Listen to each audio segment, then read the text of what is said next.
Amém, amados? Abre a sua Bíblia no livro do profeta Daniel, capítulo de número 9. Deus falou com Daniel por meio de visões, quando ele interpretou os sonhos dos reis. Depois nós vemos, já estudamos aqui, Deus falando com Daniel por meio de sonhos. Daniel teve sonhos aí no capítulo de número 7, capítulo de número 8. E agora Deus fala com Daniel por meio da palavra. Observa aí nos 2 primeiros versículos, fala assim, no ano 1º de Dário, filho de Assuero, da linhagem dos Medos, o qual foi constituído rei sobre o reino dos caldeus, no 1º ano do seu reinado, eu, Daniel, entendi pelos livros que o número dos anos que falara o Senhor ao profeta Jeremias, em que haviam de se cumprir as desolações de Jerusalém, era de 70 anos. Deus começa agora a falar com Daniel por meio da palavra, por meio das profecias do profeta Jeremias. Tem duas coisas aqui, 2 tempos distintos, a qual Daniel vem falando, que é o tempo dos 70 anos de cativeiro, e entra também aí uma parte, amados, que é a curiosidade de muita gente, que são as 70 semanas de Daniel. Primeiro nós vamos falar aqui dos 70 anos de cativeiro, tá? Depois nós vamos entrar nas 70 semanas de Daniel. O que nós podemos aprender com estes 70 anos de cativeiro aqui? Daniel, ele gostava muito de estudar. Observa aqui um detalhe, irmãos. Daniel estava cativo ali na Babilônia, foi levado para a Babilônia, sem saber o que estava acontecendo. Entenda, quando ele foi levado cativo, e era um jovem, e por ele ser jovem, talvez ele não estava entendendo nada, aquilo que o povo fazia, o pecado que o povo cometia. Para ele, às vezes, era coisa natural, era normal aquilo. Mas ele tinha temor a Deus. Lá na Babilônia, agora, Daniel está aí com aproximadamente uns 90 anos de idade, aqui nesse capítulo 9. Aí ele já está bem de idade. Olha, e isso não impedia ele de estudar a Bíblia. 90 anos. E ele estava firme ali fazendo estudos bíblicos, consultando as profecias. E aí ele estudando as profecias de Jeremias, ele entende. Nossa, é 70 anos que nós vamos ficar aqui. E nessa descoberta que ele tem ali, nesta revelação que Deus traz a Daniel, irmãos, além dele ficar preocupado ali, ele começa a ter agora um motivo para alegria, ele começa a ter um motivo para sorrir. Quando você estuda a palavra de Deus, mesmo que você esteja angustiado, mesmo que você esteja passando por momentos de desespero, mas você pegou para estudar a palavra de Deus, você pode ter certeza que você vai ter momentos de alegria. E por que eu falo isso daí para você? Imagine, Daniel está com 90 anos aproximadamente. E ali nas profecias ele entende assim que o povo iria ficar 70 anos na Babilônia. E aí ele faz as contas. Bom, eu vim para cá, eu estava com 20. Agora eu já estou com 90. Espera aí. O tempo está acabando, nós vamos voltar para Jerusalém. Houve motivo de alegria no coração de Daniel. Ele percebeu que o tempo do cativeiro estava terminando. E amados, quando você começa a estudar a Bíblia, você vai perceber que o tempo da tua luta, o tempo do teu desespero, o tempo da tua aflição está acabando. Onde Deus vai revelar isso para você? Na Bíblia, na palavra dele. E isso traz alegria para o teu coração. E amados, Deus vem falando ao teu coração nessa noite. O tempo do teu cativeiro, o tempo da tua luta, o tempo da tua aflição está acabando. O tempo da aflição desta igreja está acabando. Eu profetizo isso na nossa vida, irmãos, em nome de Jesus. E aí Daniel, como eu falei para vocês, ele era uma pessoa que gostava de estudar o Antigo Testamento. Naquela época não tinha um novo, então ele tinha que estudar só o Antigo Testamento. E ele gostava muito de estudar também as profecias relacionadas ao povo de Deus. Então você tem que estudar a Bíblia olhando desta forma. Entender que a Bíblia é a profecia de Deus para a tua vida. E você tem que trazer ela para a tua vida pessoal. E você tem que aplicar também para a tua vida espiritual, a qual é a igreja, somos nós, a nossa comunhão. Você tem que entender assim, Deus quer que eu seja assim lá na igreja. Deus quer que a minha vida espiritual seja assim. Deus quer que eu faça isso. Deus quer que eu seja desta forma. Quando você começa a estudar, a ler a Bíblia, você começa a ter este desejo no teu coração. Hoje, por que muitas pessoas não mudam a sua maneira de viver? Porque elas simplesmente lêem a Bíblia. E a Bíblia não é para ser lida, é para ser estudada. Abra a tua Bíblia lá em Jeremias, capítulo de número 25. Olha aqui o que Daniel estava lendo. Versículo 1. A palavra que veio a Jeremias acerca de todo o povo de Judá, no 4º ano de Jeoiaquim, filho de Josias, rei de Judá, que foi o 1º ano de Nabucodonosor, rei da Babilônia, a qual anunciou o profeta Jeremias a todo o povo de Judá e a todos os habitantes de Jerusalém, dizendo: desde o ano 13 de Josias, filho de Amon, rei de Judá, até o dia de hoje, período de 23 anos, tem vindo a minha palavra do Senhor, e vô-la tenho anunciado, madrugadas, falando, mas vós não escutastes. E todas estas terras virão a ser um deserto e um espanto, e estas nações servirão ao rei de Babilônia 70 anos. E aí Daniel, quando ele lê esse texto aqui, aí ele entende. Agora eu sei o porquê nós estamos aqui. Deus cumpriu com a sua palavra. Aquilo que Deus falou por meio de Jeremias 70 anos lá atrás, e o povo não ouviu, é o que nós estamos colhendo hoje.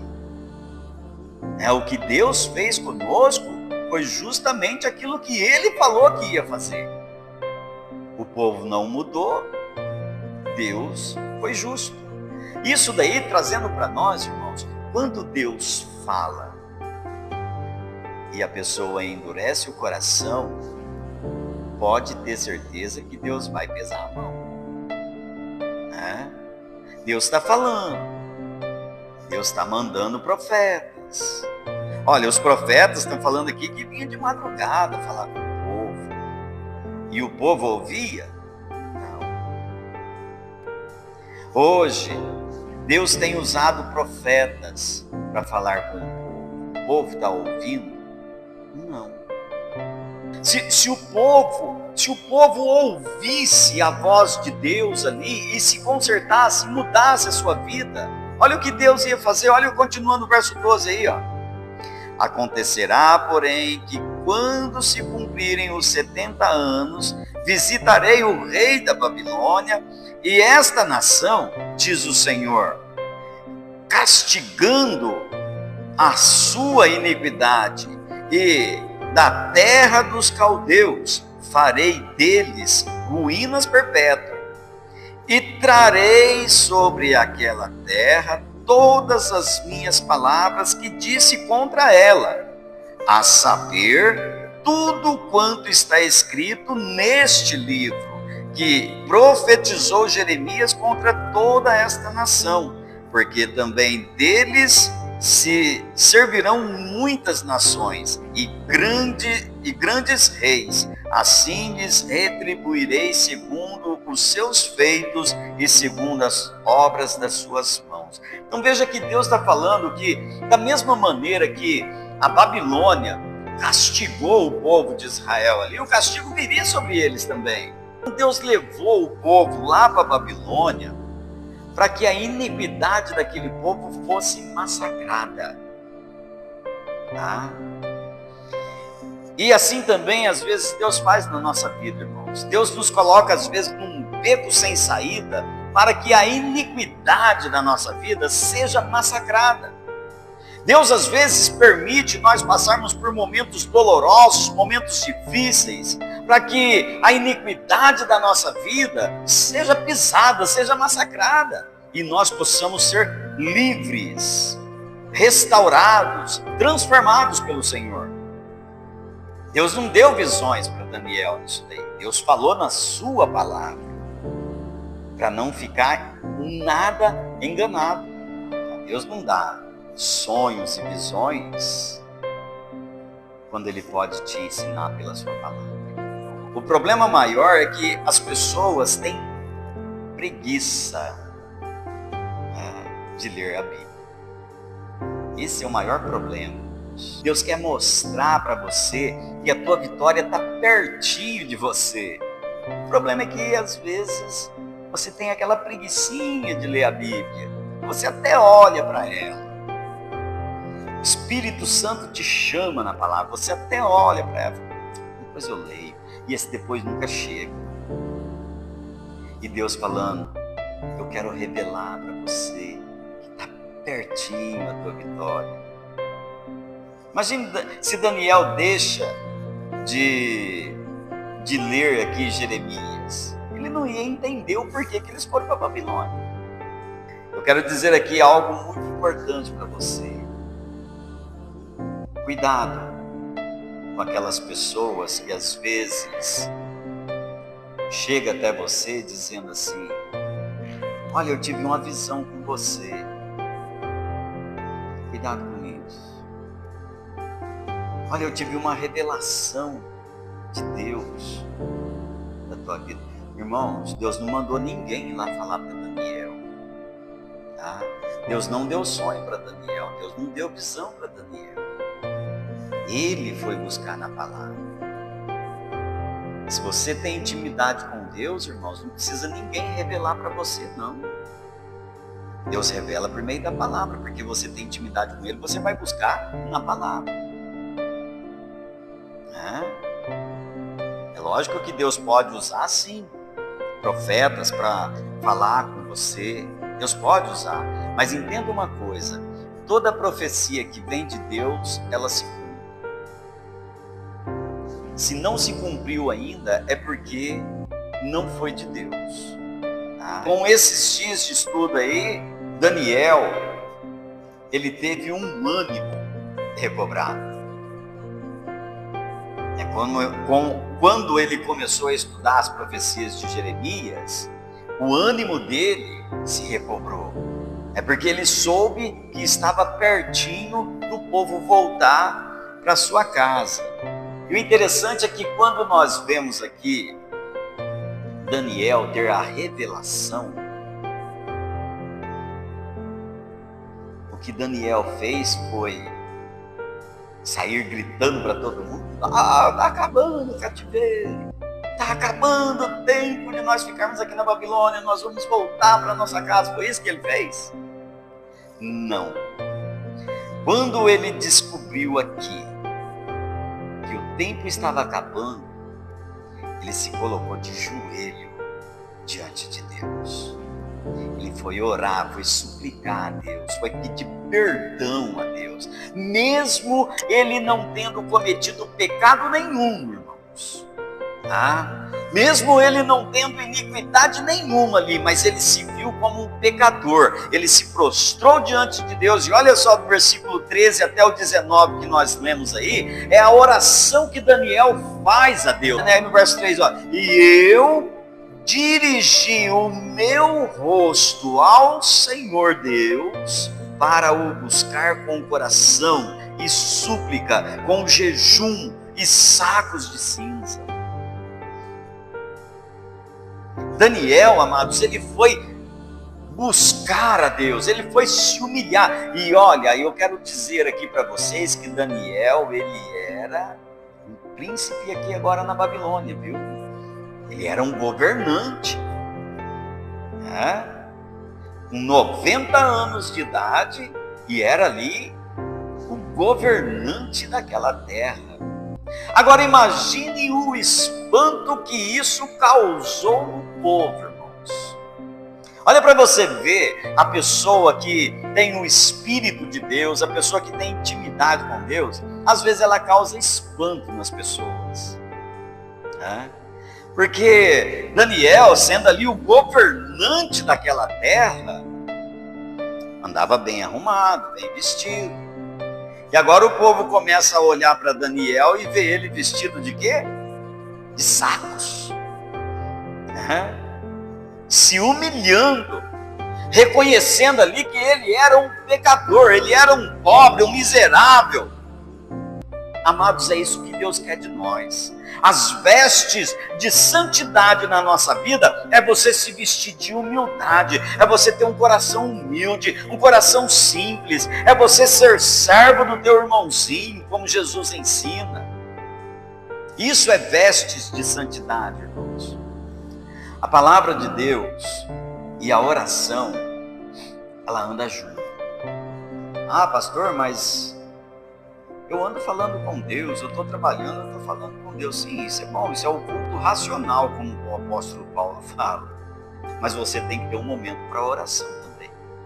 Irmãos, quando Deus te dá uma revelação, é teu papel você se dobrar diante de Deus, você se humilhar diante do Senhor, você agradecer a Deus, você reconhecer o teu pecado, o teu erro, a tua falha, a tua iniquidade, você pedir a misericórdia de Deus para a tua vida. Não é como muitos fazem, Deus me revelou isso, e sair tocando trombeta por aí, não. Não, irmãos, quem tem que ser exaltado é Deus, quem tem que ser glorificado é o Senhor. Mas eu quero que você saia daqui nessa noite entendendo esta verdade. A revelação de Deus vai te transformar num guerreiro de oração, como foi o caso aqui de Daniel. A pessoa humilde, ela não se sente mais santo do que o outro. A pessoa humilde, ela não se sente mais espiritual do que o outro, né? A pessoa humilde, ela se sente pecadora como um pecador. Eu sou falho, cheio de defeitos. Agora o arrogante, o soberbo, não, eu sou espiritual. Deus me usa. Irmãos, Deus usa ou até uma mula. E que espiritualidade tem uma mula? Fala. Que vida de santidade tem uma mula. E Deus usou a mula para falar com o profeta turrão. Né? Então, a pessoa humilde, a pessoa espiritual, ela reconhece isso. Eu sou falho, não sou melhor do que ninguém. Então, quando nós vamos apontar defeito de alguém, nós temos que olhar para o nosso primeiro, como Daniel fez aqui. Antes dele apontar o defeito do povo, ele olhou para ele e se colocou como um pecador. Mesmo tendo a revelação de Deus, irmãos. Olha só, depois que ele confessou o pecado dele, da nação, ele começou a orar por Jerusalém. Daí do versículo 16 até o verso 19. E aí fica agora uma pergunta. Por que orar por Jerusalém? Sendo que Jerusalém estava destruída, o templo estava destruído. Mas Daniel orou por aquela cidade, orou por aquelas terras. Amados, Daniel está orando pela cidade de Jerusalém, está orando ali pela restauração daquela cidade, porque eles iriam voltar para lá. Eu quero dizer aqui para você, irmãos, por mais confuso que esteja, por mais complicado que estejam as coisas, ore pela paz dentro da tua casa. Ore pela prosperidade dentro da tua casa. Ore pela alegria dentro da tua casa. Ore por isso daí. Ao invés de você ficar reclamando, você ficar falando coisas que não deve, coisas negativas, ao invés de você ficar xingando, ao invés de você ficar esbravejando, comece a orar pela paz dentro da tua casa, pela comunhão na tua família. E você vai ver que a bênção de Deus vai estar sobre a sua casa. Amém?